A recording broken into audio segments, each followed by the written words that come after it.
Hello, FewCandy here, and welcome back to Cities Skylines, and we are here with the Plazas and Promenades DLC. Now today's episode is going to focus on how you can integrate your industry's DLC areas into your new pedestrian areas.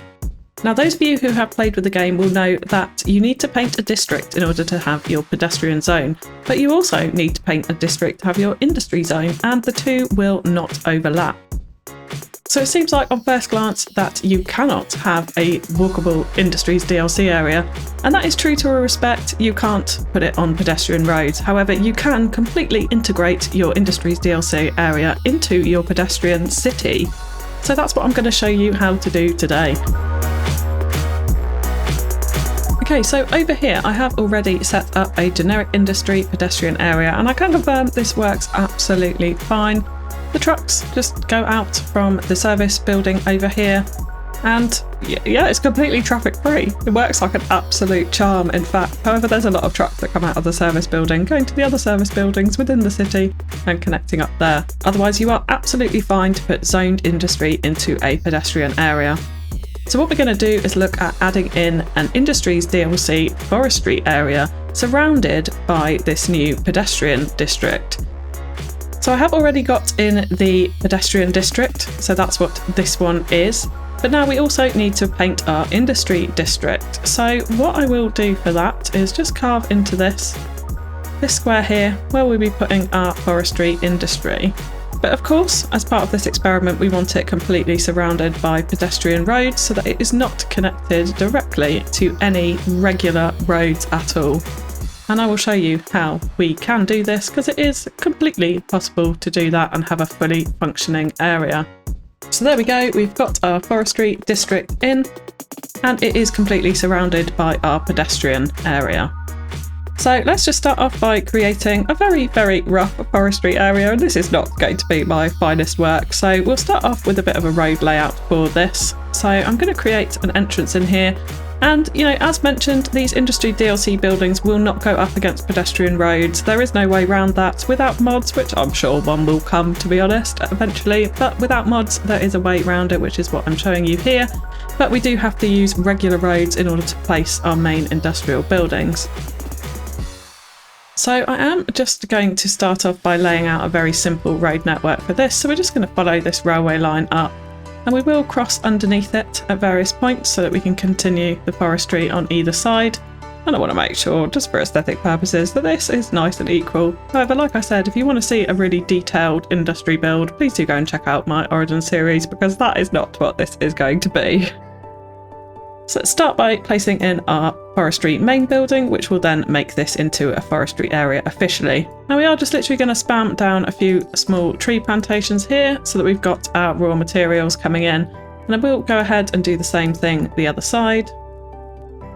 So we've got a nice load of those. So it is going to be a nice busy industry area, but it is still going to be fully functional as mentioned. Of course, it's all very well having this in, but we also need to include some processing facilities as well. So let's go ahead and put some of those in too.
So we've got our very basic forestry area in, and you know, at first glance it seems to be working absolutely fine, but then we start getting these warning signals, so not enough buyers for products, and you'll see it's like one truck starts to leave and then realise it can't go anywhere because it literally has nowhere to go.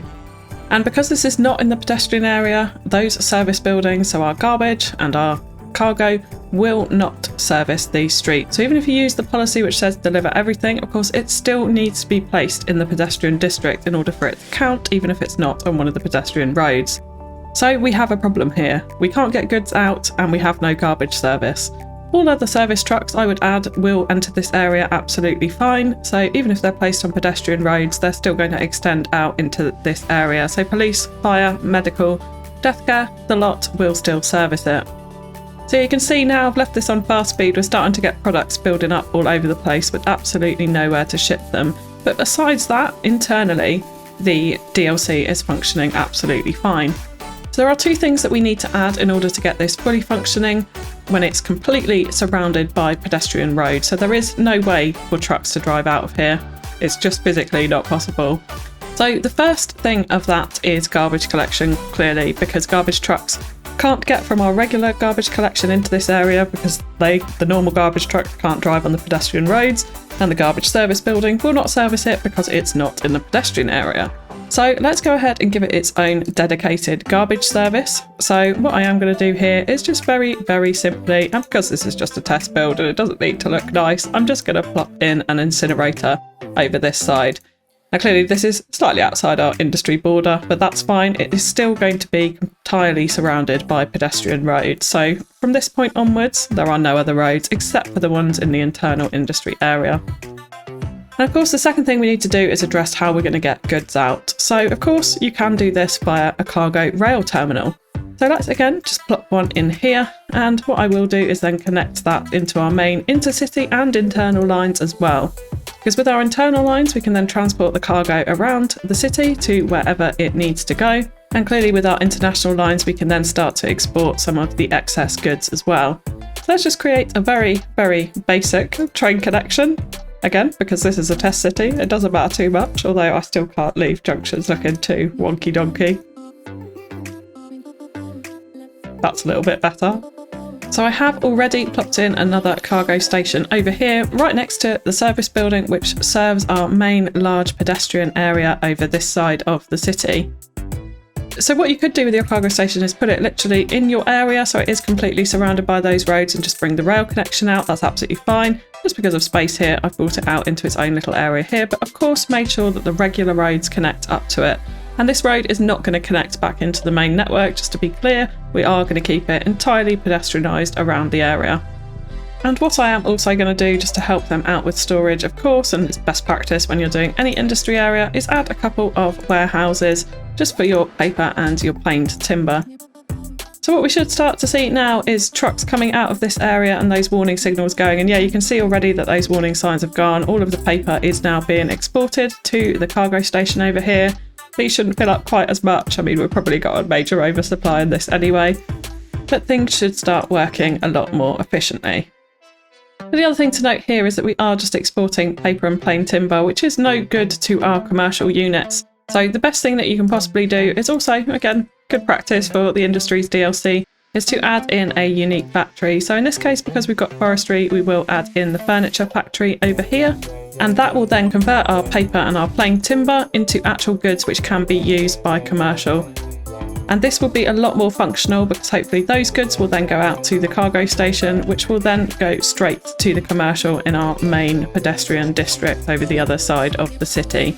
So one final point to note is that you do need to make sure that your cargo station is covered by your industry DLC's area. If it's within the pedestrian area, trucks will still not get to it. So here, because it's just slightly outside of my main block, I have just extended the industries there, but it will be pedestrianised completely around it. So there's still, again, no road connections outside of our industries DLC area.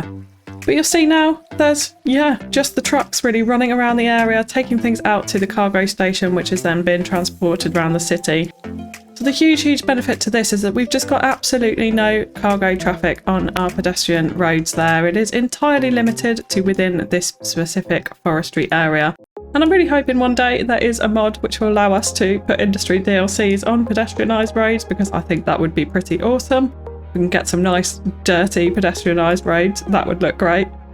But for now, this is one way that you can do it and still have a very heavily, almost entirely pedestrianised city.